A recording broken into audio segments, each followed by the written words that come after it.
बिस्मिल्लाहिर्रहमानिर्रहीम। अस्सलाम वालेकुम स्टूडेंट्स, उम्मीद करती हूँ आप लोग बिल्कुल ठीक ठाक होंगे। स्टैटिस्टिक्स में आज हम पढ़ने जा रहे हैं नॉर्मल डिस्ट्रीब्यूशन। जो आज हमारा टॉपिक है वो है नॉर्मल डिस्ट्रीब्यूशन का।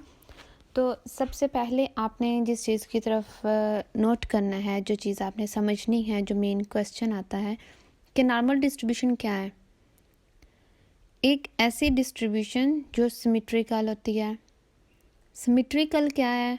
सिमेट्रिकल का मतलब है कि आपकी वो वाली डिस्ट्रीब्यूशन जो टू इक्वल पार्ट्स में डिवाइड हो, वो वाली डिस्ट्रीब्यूशन जो टू इक्वल पार्ट्स में डिवाइड हो उसको हम सिमेट्रिकल कहते हैं या फिर नॉर्मल डिस्ट्रीब्यूशन कहते हैं। ठीक है, अब आपको डायग्राम नज़र आ रही है। सिमेट्रिकल डिस्ट्रीब्यूशन या फिर नॉर्मल डिस्ट्रीब्यूशन दोनों एक ही चीज़ है कि नॉर्मल डिस्ट्रीब्यूशन और सिमेट्रिकल डिस्ट्रीब्यूशन। अब ये वो वाली डिस्ट्रीब्यूशन होती हैं जिसमें मीन इक्वल होता है मीडियन के और मीडियन इक्वल होता है मॉड के। हमारी जो 3 एवरेजेस होती हैं, मेन जो एवरेजेस हैं वो तीनों के तीनों ही इक्वल होते हैं, तो वो वाली डिस्ट्रीब्यूशन को हम कहते हैं सिमेट्रिकल डिस्ट्रीब्यूशन या फिर नॉर्मल डिस्ट्रीब्यूशन। अब आपको डायग्राम में नज़र आ रहा है कि 2 इक्वल पार्ट्स में डिवाइड है। हम सिमेट्रिकल डिस्ट्रीब्यूशन की डेफिनेशन कर लेते हैं। सिमेट्रिकल डिस्ट्रीब्यूशन होता क्या है, उसकी डेफिनेशन से आपको समझ आ जाएगी। A distribution is said to be symmetrical if the values equivalent from the center have equal frequencies. वो वाली डिस्ट्रीब्यूशन जो 2 इक्वल पार्ट्स में डिवाइड होती है। अभी मैंने आपको थोड़ी देर पहले बताया है कि नॉर्मल डिस्ट्रीब्यूशन और सिमेट्रिकल डिस्ट्रीब्यूशन में क्या डिफरेंस होता है। दोनों में कोई डिफरेंस नहीं है, दोनों एक ही डिस्ट्रीब्यूशन है। वो वाली डिस्ट्रीब्यूशन जो इक्वल पार्ट्स में डिवाइड होती है और जहाँ पे मीन, मीडियन, मॉड तीनों ही इक्वल होते हैं। ठीक है, हम प्रॉपर्टीज़ पढ़ लेते हैं। सिमेट्रिकल डिस्ट्रीब्यूशन की प्रॉपर्टीज़ क्या होती हैं? कुछ मेन सी प्रॉपर्टीज़ हैं ताकि आपको क्लियरली समझ आ जाए। कोई ज़्यादा लंबी चौड़ी बातें नहीं है, ना ही हमने डिस्कस करना है इसको। सिंपल थोड़ा सा आपको बताना है कि एक सिमेट्रिकल डिस्ट्रीब्यूशन या नॉर्मल डिस्ट्रीब्यूशन हो तो उसकी क्या क्या प्रॉपर्टीज़ हो सकते हैं। पहली बात तो वो होती है वो बेल शेप होती है। आपको डिस्ट्रीब्यूशन नज़र आ रहा है कि ये एक बेल की शेप में होती है, इसको हम सिमेट्रिकल डिस्ट्रीब्यूशन कहते हैं। और ये वो वाली डिस्ट्रीब्यूशन होती है जिसको 2 इक्वल पार्ट्स में डिवाइड करते हैं और ये इसका जो सेंटर पॉइंट होता है वहाँ पे हमारे तीनों मीन, मीडियन, मॉड तीनों ही इक्वल होते हैं और ये राइट साइड पे पॉजिटिव और लेफ़्ट साइड पे नेगेटिव होती है। ये चीज़ माइंड में रखिएगा, राइट साइड पे पॉजिटिव और लेफ़्ट साइड पे नेगेटिव होती है। तो 2 इक्वल पार्ट्स में होती है, इसको हम सिमेट्रिकल या नॉर्मल डिस्ट्रीब्यूशन कहते हैं। स्क्यूनेस क्या है? स्क्यूनेस की मेन चीज़ें हैं। स्क्यूनेस हमने देखनी होती है कि स्क्यूनेस को कैसे हम फाइंड करते हैं, स्क्यूनेस कैसे हम उसके क्वेश्चंस करेंगे जो हमारे काफ़ी ज़्यादा एक्सरसाइज के अंदर आएंगे। तो स्क्यूनेस हमारा होता है, the term skewness means the lack of symmetry of the values about some central values. For example हम बात करते हैं मीन की, मीडियन की, मॉड की, जो तीनों इक्वल होते हैं और 2 इक्वल पार्ट्स में डिवाइड करते हैं, उसको हम कहते हैं नॉर्मल डिस्ट्रीब्यूशन या फिर सिमेट्रिकल डिस्ट्रीब्यूशन। लेकिन स्क्यूनेस वो वाली डिस्ट्रीब्यूशन होगी जो कि सिमेट्रिकल या फिर नॉर्मल डिस्ट्रीब्यूशन ना हो। अगेन रिपीट कर रही हूँ, इसकी डेफिनेशन भी आप गौर से देखेंगे तो लिखा हुआ है लैक ऑफ सिमेट्री, मतलब वो वाली डिस्ट्रीब्यूशन जो हमारी 2 इक्वल पार्ट्स में ना हो, अलग अलग हो। देखें, अगर हमारी एक क्लास है, फॉर एग्जांपल अगर एक क्लास है, उस क्लास को हम, एक पूरी क्लास को मैं क्लास कहती हूँ, लेकिन हाफ क्लास को मैं बाहर निकाल दूँ या हाफ क्लास को डिवाइड करके अलग कर दूँ तो वो मेरी पूरी क्लास नहीं होगी। इसी तरह हम ये लैक ऑफ डिस्ट्रीब्यूशन होगी। तो स्क्यूनेस हमारे 2 इक्वल पार्ट्स में डिवाइड कर दें तो वो हमारे पास होगा कि आपका सिमेट्रिकल नहीं है, नॉर्मल डिस्ट्रीब्यूशन नहीं है, बल्कि वो स्क्यूनेस है। ठीक है, स्क्यूनेस एक पूरी डिस्ट्रीब्यूशन है, सिमेट्रिकल एक पूरी डिस्ट्रीब्यूशन है, स्क्यूनेस पूरी डिस्ट्रीब्यूशन नहीं है। अब इसके 3 पार्ट्स हैं। सिमेट्रिकल कब होगी? जब वो 0 होगी, पॉजिटिव में आएंगे तो पॉजिटिव स्क्यूड, नेगेटिव में आएंगे तो नेगेटिव स्क्यूड। आपको ये डायग्राम से ज़्यादा क्लियरली समझ आ जाएगी कि स्क्यूनेस की मैं क्या बात कर रही हूँ। कि जब हमारे पास एक पूरी डिस्ट्रीब्यूशन, अब आपको सेंटर में नज़र आ रही है जो बी है, नॉर्मल डिस्ट्रीब्यूशन है जहाँ पे स्क्यूनेस नहीं है। अभी हमने डेफिनेशन पढ़ी है कि वो वाले स्क्यूनेस होता है जहाँ पे नॉर्मल या सिमेट्रिकल डिस्ट्रीब्यूशन ना हो।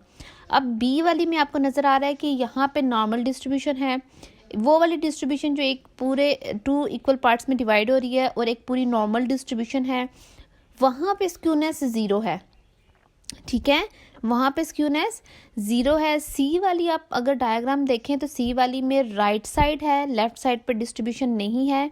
इस डिस्ट्रीब्यूशन को डिवाइड करके मैंने राइट साइड पे लिख दें तो वो पॉजिटिव, क्योंकि वो राइट साइड पे उसकी टेल जा रही है।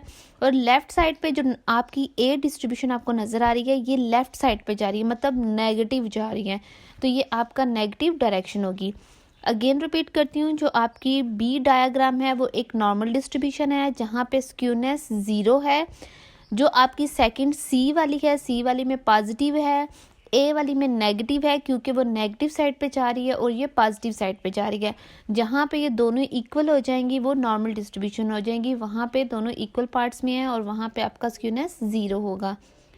नेक्स्ट आपका पॉजिटिवली स्क्यूड, आपको अगेन एक डायग्राम से मैंने बता दिया कि ये एक जब राइट साइड पे जाएगा तो आपका मॉड ग्रेटर है मीडियन, मीडियन ग्रेटर है मीन से, ठीक है। इसी तरह हमारे पास जब नेगेटिव स्क्यूड में आएगा तो ये नेगेटिव साइड पे जा रही है, लेफ्ट साइड पे इसकी टेल जा रही है, तो ये मतलब आपका नेगेटिव स्क्यूड है।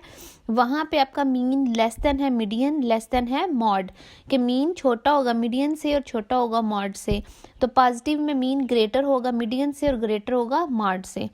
अब आपको एक जो डिफरेंस है, कुछ डिफरेंट फार्मूले हैं स्क्यूनेस के जो आपको आगे जाके एक्सरसाइज में यूज़ होंगे।